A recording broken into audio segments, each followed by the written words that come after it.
Selamat pagi anak-anak Ibu, kita lanjut materi kita mengenai gaya Lorentz. Jika minggu lalu kita sudah membahas mengenai medan magnet, nah kali ini kita akan membahas mengenai gaya interaksi antara medan magnet dengan arus listriknya, atau itulah yang kita sebut dengan gaya Lorentz. Nah, bisa kamu lihat gambar berikut. Gambar tersebut menunjukkan gaya Lorentz pada kawat berarus listrik, ya, dimana arah gaya Lorentz dapat ditentukan dengan kaidah tangan kanan. Ya, ini sudah Ibu singgung minggu lalu, ya, yang mana ibu jari menunjukkan arus, kemudian keempat jari yang lain menunjukkan arah medan magnet, sedangkan telapak tangan menunjukkan arah gaya Lorentz-nya.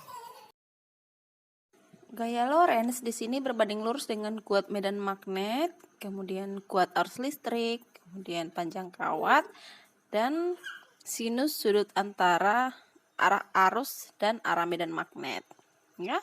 Atau bisa kita tuliskan menjadi F sama dengan bil sin alfa, di mana F-nya adalah gaya Lorentz, satuannya Newton, kemudian B induksi magnet, satuannya Tesla, I kuat arus listrik, satuannya ampere, kemudian L panjang kawat, satuannya meter, dan alfa adalah sudut antara arah arus dan arah medan magnet. Kemudian kita mau menentukan gaya Lorentz pada muatan yang bergerak dalam medan magnet, di mana muatan yang bergerak itu merupakan arus listrik.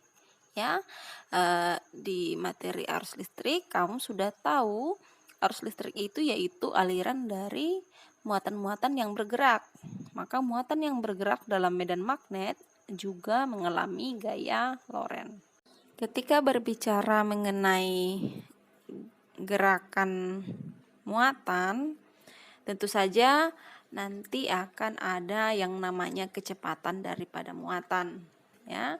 Bagaimana hubungan antara kecepatan muatan dengan gaya Lorentz bisa kita peroleh dari persamaan berikut, ya.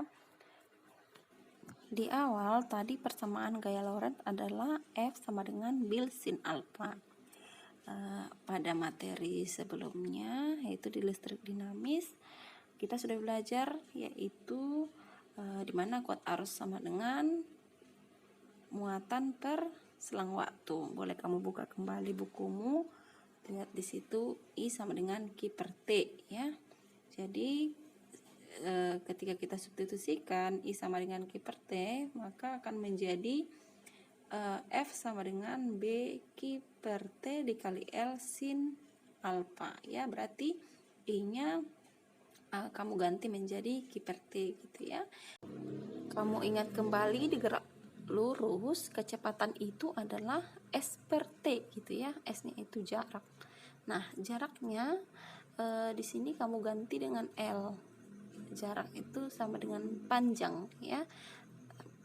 Jadi kecepatan sama dengan panjang per waktu, ataupun V sama dengan L per T.